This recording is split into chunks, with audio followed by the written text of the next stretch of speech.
नमस्कार सभी EPS 95 pension धारकों का आज के इस वीडियो में स्वागत है।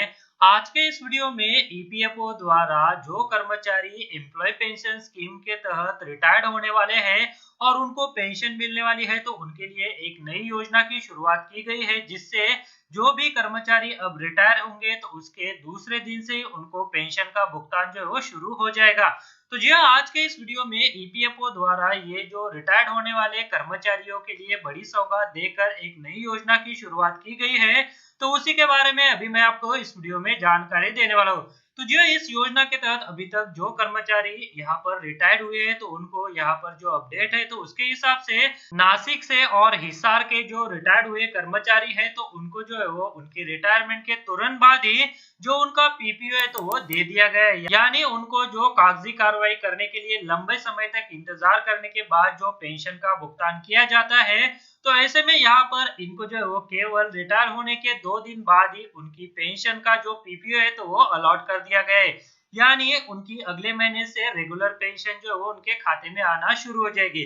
यानी अक्टूबर महीने में जो कर्मचारी अभी रिटायर्ड हुए हैं, तो उनको जो है वो यहाँ पर ये जो दो यहाँ पर एग्जाम्पल निकल कर आए, जो कि नासिक और हिसार का है, तो यहाँ पर के जो रिटायर हुए कर्मचारी है, तो उनको एम्प्लॉय पेंशन स्कीम 1995 के तहत जो मिलने वाली पेंशन है, तो उसके लिए जो है वो ईपीएफओ ऑफिस द्वारा उनका पीपीए जो है वो यहाँ पर दे दिया गया है। तो इसी के संदर्भ में जो अपडेट है, तो उसके बारे में अभी मैं आपको इस वीडियो में पूरी जानकारी देने वाला हूँ। तो आप इस वीडियो के साथ अंत तक बने रहिए, वीडियो को बिल्कुल भी स्किप ना कीजिए, ताकि ये जो महत्वपूर्ण अपडेट जो कर्मचारी रिटायर्ड होने वाले हैं और एम्प्लॉय पेंशन स्कीम 1995 के तहत पेंशन लेने वाले हैं, तो उनके बारे में है, तो इसके बारे में आपको पूरी जानकारी मिल सके। और इसी तरह के अपडेट जानने के लिए अगर आपने चैनल को अभी तक सब्सक्राइब नहीं किया है, तो वीडियो के नीचे जो रेड कलर का बटन है, तो उसे प्रेस करके आप चैनल को सब्सक्राइब करके रख लीजिए, और उसके बाद जो बेल का बटन आएगा उसे भी आप प्रेस कर दीजिएगा, ताकि भविष्य में जो भी अपडेट आए तो उसका नोटिफिकेशन आपको सबसे पहले मिल सके। तो चलिए, एम्प्लॉय पेंशन स्कीम 1995 के तहत जो कर्मचारी रिटायर्ड होने वाले हैं, तो उन कर्मचारियों को उनकी रिटायरमेंट के 2 दिन बाद ही उनके पीपीओ का अलॉटमेंट जो है वो हो गया है। इसके लिए ईपीएफओ द्वारा एक नई योजना की शुरुआत की गई है। तो इसके तहत अभी जो भी कर्मचारी रिटायर्ड होंगे, तो उनको उनकी पेंशन पाने के लिए लंबी भागदौड़ नहीं करनी पड़ेगी, केवल 2 दिन में ही यहाँ पर जो है वो उनको उनका पीपीओ जो है वो अलॉट हो जाएगा। तो जी हाँ दोस्तों, ये जो अपडेट है, तो उसके बारे में यहाँ पर बताया गया है कि अच्छी खबर, अब सेवानिवृत्ति के दिन से ही मिलेगा ईपीएफओ से पेंशन। हिसार का कर्मचारी बना पहला लाभार्थी। उसके बाद यहाँ पर दूसरा जो अपडेट है, तो इसी तरह का अपडेट है, तो वो है ईपीएफओ की सौगात, रिटायरमेंट के दूसरे दिन से मिलेगी सेवानिवृत्त होने वाले कर्मचारियों को एम्प्लॉय पेंशन स्कीम के तहत पेंशन। तो जी दोस्तों, यहाँ पर इन दोनों अपडेट में जो कि पहला अपडेट है हिसार से और दूसरा अपडेट है नासिक से, तो यहाँ पर ये जो दोनों अपडेट है, तो सेम योजना के तहत यहाँ पर ईपीएफओ नासिक और ईपीएफओ हिसार के जो रिटायर्ड होने वाले कर्मचारी है, तो उनको उनके रिटायरमेंट के तुरंत बाद ही उनकी पीपीओ जो है वो मिल गई है। तो जी दोस्तों, यहाँ पर इस अपडेट में जो डिटेल जानकारी है, तो वो दी गई है कि अब सेवानिवृत्ति के दिन से ही कर्मचारियों को उनकी पेंशन मिल जाएगी। विश्व के सबसे बड़े सामाजिक संगठन कर्मचारी भविष्य निधि संगठन ने यह नई योजना शुरू की है। इसके तहत लोगों को कर्मचारी भविष्य निधि कार्यालय के बार बार चक्कर लगाने की जरूरत नहीं पड़ेगी। वह सेवानिवृत्ति से पहले ही अपने कार्यालय या कंपनी के माध्यम से पीएफ पेंशन से संबंधित दस्तावेज जमा कर सकेंगे। इस योजना में कर्मचारी को सेवानिवृत्ति के दिन से ही पेंशन प्राप्त हो जाएगी। खास बात यह है कि योजना के तहत पहली pension Jindal stainless steel industry में कर्मचारी विजय कुमार यादव को प्रदान की गई है। इस आधार पर 31 अक्टूबर से यह योजना लागू कर दी गई है। भविष्य निधि संगठन के सदस्य अब अपने रिटायरमेंट के दिन ही अपना पेंशन पेमेंट ऑर्डर प्राप्त कर सकेंगे। 1 नवंबर 1952 को ईपीएफ एक्ट लागू हुआ था। तो जी दोस्तों, आज के दिन यानी 1 नवंबर 1952 को ईपीएफ एक्ट भी लागू हुआ था। आप ये वीडियो 2 नवंबर 2020 को देख रहे हैं, पर यह वीडियो जब मैंने एडिट किया है, तो वह 1 नवंबर को किया है, यानी आज 1 नवंबर है और 1952 के दिन सेम डे पे जो है वो ईपीएफ एक्ट को जो है वो लागू किया गया था। अब ये जो ईपीएफओ द्वारा नई योजना की शुरुआत की गई है, तो इससे जो अगले 3 महीनों में 2500 लोगों को फायदा होने वाला है। हिसार, सिरसा, फतेहाबाद, भिवानी, जिंद, रोहतक और झज्जर जिलों में अगले 3 महीनों में लगभग 2500 लोग सेवानिवृत्त हो रहे हैं। उन्हें इस योजना का सीधे तौर पर फायदा मिलने वाला है। अभी तक हिसार जोन में कुल 10 लाख कर्मचारी काम कर रहे हैं। कर्मचारी भविष्य निधि संगठन के अंतर्गत यह कर्मचारी आते हैं।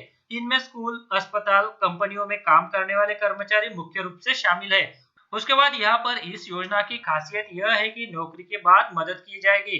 क्षेत्रीय भविष्य निधि आयुक्त पारितोष कुमार बताते हैं कि कोरोना काल में कर्मचारी भविष्य निधि संगठन ने कई नवीनतम योजना कर्मचारियों, नियोक्ताओं और पेंशनरों के लिए शुरू की है। इस योजना के माध्यम से कर्मचारियों को काफी सहूलियत मिलेगी। उन्हें नौकरी समाप्त होने के अगले दिन से ही किसी भी प्रकार से आर्थिक चिंता की आवश्यकता नहीं होगी। तो जी हाँ दोस्तों, यहाँ पर हम सभी जानते हैं कि एम्प्लॉय पेंशन स्कीम के तहत जो न्यूनतम पेंशन मौजूदा समय में मिलती है वो केवल 1000 रुपए यहाँ पर घोषित की गई है। पर बहुत सारे कर्मचारी ऐसे भी है जो सेवानिवृत्ति के बाद जो है वो 1000 रुपए से कम पेंशन प्राप्त कर रहे हैं। ऐसे में यहाँ पर ये जो नई शुरुआत की गई है तो इससे जो है वो कर्मचारियों को राहत मिलेगी। पर एम्प्लॉय पेंशन स्कीम के तहत जो मौजूदा पेंशन मिलती है तो वो काफी कम मिलती है। ऐसे में यहाँ पर ईपीएफओ को यह भी ध्यान देने की जरूरत है कि यह जो एम्प्लॉय पेंशन स्कीम से पेंशन कर्मचारियों को रिटायर होने के बाद प्राप्त होती है तो इसे जो है कैसे जल्द से जल्द बढ़ाया जाए, ताकि जो कर्मचारी रिटायर्ड होने वाले हैं तो वो एक सम्मान पूर्वक जीवन रिटायरमेंट के बाद जो है वो जी सके। तो जी हाँ दोस्तों, इसके लिए लगातार श्रमिक संगठनों द्वारा भी पेंशन बढ़ाने के लिए प्रयास किए जा रहे हैं। इसके लिए काफी सफलताएं जो है वो उनके लिए मिल चुकी है, पर अभी तक पेंशन में जो है वो बढ़ोतरी नहीं हुई है। इससे रिलेटेड जो भी अपडेट रहता है तो मैं मेरे अलग अलग वीडियो में आपको अवगत कराते रहता हूँ, तो उसके लिए वो वीडियो आप जरूर देखते रहिएगा, ताकि आपको पेंशन की बढ़ोतरी है तो उसके बारे में जो है वो रेगुलर अपडेट मिलते रहे। तो चलिए अभी यहाँ पर ये जो योजना शुरू की गई है तो उसके बारे में अभी जो अपडेट है तो वो जान लेते हैं। पहले क्या समस्या आती थी तो वो भी अभी हम जान लेते हैं। योजना के लागू होने से पहले अक्सर कर्मचारियों को सेवानिवृत्ति के बाद अपने पेंशन के लिए कागजी कागजात को लेकर क्षेत्रीय भविष्य निधि कार्यालय में जाना पड़ता था। इसके साथ ही सभी दस्तावेज लेने के लिए कंपनी के चक्कर भी लगाने पड़ते थे। इस योजना में इन्हीं समस्याओं को दूर किया गया है। अब सेवानिवृत्ति से कुछ ही दिन पूर्व सदस्य अपने पेंशन पेपर यानी अपनी कंपनी के माध्यम से ही जमा कर रिटायरमेंट के दिन से ही पेंशन ऑर्डर प्राप्त कर सकेगा, यानी पीपीओ जो है वो उनको मिल जाएगा। एक बार पेंशन ऑर्डर जारी होने के बाद विभाग द्वारा नियमित रूप से पेंशन सदस्य के बैंक खाते के माध्यम से जाती रहेगी। उसके बाद यहाँ पर बताया गया है कि अब कभी भी दिया जा सकेगा जीवन प्रमाण पत्र। तो जी दोस्तों, ईपीएफओ द्वारा जो कर्मचारी भविष्य निधि संगठन के अंतर्गत एम्प्लॉय पेंशन स्कीम 1995 के अंतर्गत जो पेंशन धारक आते हैं तो उनके लिए इससे पहले ही यहाँ पर जीवन प्रमाण पत्र अपडेट करने के लिए एक नई सुविधा की शुरुआत की गई है, जिससे अभी जो भी कर्मचारी है जो भी रिटायर्ड होंगे और उनको नया जीवन प्रमाण पत्र अगर सबमिट करना है तो उनको जो है वो नवंबर महीने का इंतजार नहीं करना होगा। जिस भी दिन उनका जीवन प्रमाण पत्र समाप्त हो जाएगा तो उसी दिन से जो है वो अपना जीवन प्रमाण पत्र जो है वो जमा कर सकेंगे।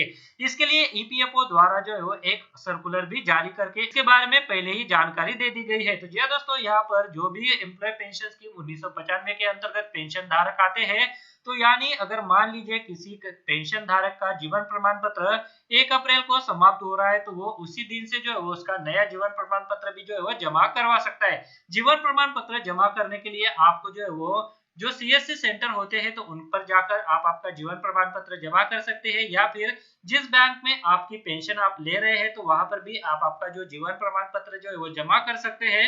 ईपीएफओ ऑफिस में जाकर जीवन प्रमाण पत्र जमा, बैंक है, ईपीएफओ ऑफिस है या फिर सीएससी सेंटर है तो उनके लिए आपको जो है वो आपके घर से निकलकर जाना होगा।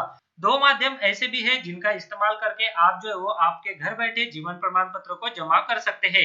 इसके लिए आपको जो आपके पास एक स्मार्टफोन चाहिए या फिर आपके पास कंप्यूटर या फिर उसके साथ जो है वो इंटरनेट चाहिए। अगर आपके पास स्मार्टफोन है या फिर कंप्यूटर है और दोनों में इंटरनेट है तो आप घर बैठे आपका जीवन प्रमाण पत्र जो है वो जमा कर सकते हैं। आपको जो है वो बैंक में, ईपीएफओ ऑफिस में या फिर सीएससी सेंटर में जाने की कोई भी जरूरत नहीं है। तो जी दोस्तों, यहाँ पर स्मार्टफोन और ये जो कंप्यूटर है तो उसके लिए आपको स्मार्टफोन पर उमंग ऐप डाउनलोड करके उसे जो है वो इंस्टॉल करना होगा। उसके बाद वहां पर से आप जो ईपीएफओ का ऑप्शन है तो उसमें जाकर आपका जो जीवन प्रमाण पत्र है तो उसे जो है वो सबमिट कर सकते हैं। दूसरा ऑप्शन है कि आप आपके कंप्यूटर की मदद से भी आपका जीवन प्रमाण पत्र जो है वो सबमिट कर सकते हैं। इसके लिए जीवन प्रमाण पत्र जमा करने के लिए एक वेबसाइट है तो उस वेबसाइट का इस्तेमाल करके आप आपके घर बैठे जीवन प्रमाण पत्र जो है वो सबमिट कर सकते हैं।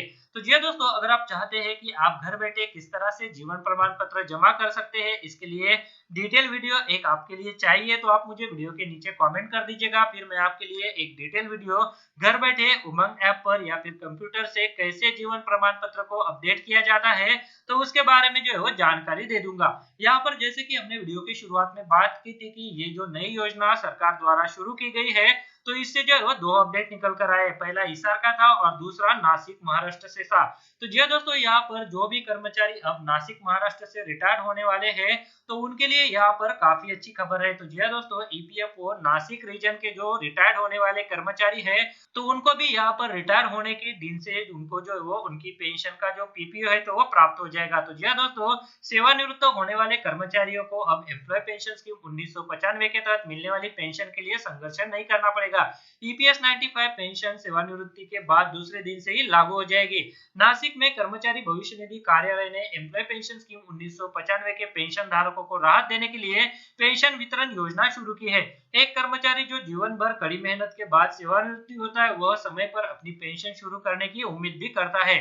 इससे पहले अपनी पेंशन शुरू करने के लिए कर्मचारियों को पीएफ का चक्कर लगाना पड़ता था क्योंकि कागजी कार्रवाई होने में देरी लगती थी।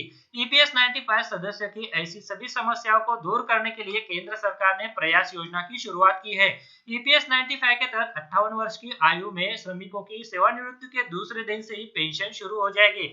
इसके लिए कर्मचारी भविष्य निधि सेवानिवृत्ति के महीने की शुरुआत में ही कंपनी द्वारा पीएफ कार्यालय में अपना दावा प्रमाण पत्र यानी फॉर्म डी जो है वो भेजना होगा। इस फॉर्म को अनुमोदित करने के बाद सेवानिवृत्ति के दूसरे दिन से ही पेंशन आदेश यानी पीपीओ यहाँ पर जारी कर दिया जाएगा। इस योजना की शुरुआत कर्मचारी भविष्य निधि कार्यालय नासिक से भी शुरू हो गई है। Provident fund commissioner AM Ashraf ji के हाथों अक्टूबर में सेवानिवृत्त हुए ईपीएस 1995 के सदस्यों को पेंशन ऑर्डर वितरित किया गया है। प्रयास योजना के अंतर्गत पेंशन धारकों को फायदा पहुंचाने हेतु सभी नियोक्ताओं को आह्वान किया गया है कि सेवानिवृत्त होने वाले कर्मचारियों के दावे प्रस्तुत करें। तो ये दोस्तों, सेवानिवृत्त होने वाले कर्मचारियों के लिए ईपीएफओ द्वारा ये जो बड़ी सौगात दी गई है जिससे अब जो भी कर्मचारी रिटायर्ड होंगे तो उनको जो है वो तुरंत उनकी पेंशन का पीपीओ जो है वो प्राप्त हो जाएगा। इसके लिए जो संबंधित नियोक्ता है तो उनके लिए यहाँ पर आह्वान किया गया है कि जो भी कर्मचारी सेवानिवृत्त होने वाले हैं तो उनकी पेंशन का जो फॉर्म है तो वो सेवानिवृत्ति के महीने में ही जमा कर दिया ताकि उनकी जो कागजी कार्रवाई है तो वो पूरी हो सके। और जो कर्मचारी रिटायर्ड होने वाले हैं तो उनको जो है वो रिटायर होने के बाद जो है वो तुरंत पीपीओ जो है वो जारी हो सके। तो जी दोस्तों, यहाँ पर ये जो अपडेट निकल कर आया था तो उसी अपडेट के बारे में अभी मैंने आपको इस वीडियो में जानकारी दी। वीडियो में दी गई जानकारी अच्छी लगी तो वीडियो को लाइक जरूर कीजिएगा और इस वीडियो को आप ज्यादा से ज्यादा कर्मचारियों के साथ शेयर कीजिए ताकि इस अपडेट के बारे में सभी कर्मचारियों को पता चल सके। तो जी दोस्तों, आज के इस वीडियो में बस इतना ही। आगे भी ऐसे ही अपडेट मैं आपके लिए लेते आता रहूंगा। इसके लिए अगर आपने चैनल को अभी तक सब्सक्राइब नहीं किया है तो चैनल को सब्सक्राइब करके रख लीजिए और उसके बाद जो बेल का बटन आएगा उसे भी आप प्रेस कर दीजिएगा ताकि भविष्य में आपसे संबंधित जो भी अपडेट आए तो उसका नोटिफिकेशन आपको सबसे पहले मिल सके। अगर आप शेयर मार्केट में इन्वेस्ट करना चाहते हैं तो इसके लिए आपको एक ट्रेडिंग अकाउंट की जरूरत पड़ती है। ट्रेडिंग अकाउंट ओपन करने के लिए वीडियो के डिस्क्रिप्शन में मैंने आपके लिए एक लिंक देके रखा है। उस लिंक पर क्लिक करके अगर आप ट्रेडिंग अकाउंट ओपन करते हैं तो उस ट्रेडिंग अकाउंट ओपनिंग के लिए आपको कोई भी चार्जेस देने की जरूरत नहीं है, साथ में कोई भी एनुअल फी देने की जरूरत नहीं है। और जब भी आप इक्विटी में शेयर खरीदेंगे या फिर बेचेंगे तो उसके ऊपर आपको कोई भी ब्रोकरेज देने की जरूरत नहीं है। अगर मान लीजिए आपने 100 रुपए का कोई शेयर खरीदा और उसे 150 रुपए में बेच दिया तो जो 50 रुपए का फायदा होगा तो वो सीधे आपकी जेब में जाएगा। इसके ऊपर जो है वो आपको कोई भी ब्रोकरेज चार्जेस देने की जरूरत नहीं है, कोई भी यहाँ पर आपको चार्जेस नहीं है। तो इसके लिए अगर आप अकाउंट ओपन करना चाहते हैं तो वीडियो के डिस्क्रिप्शन में मैंने एक लिंक दिया हुआ है, तो उस लिंक पर क्लिक करके आप घर बैठे ऑनलाइन एक डीमैट अकाउंट ओपन कर सकते हैं। तो चलिए अभी वीडियो में आगे बढ़ते हैं।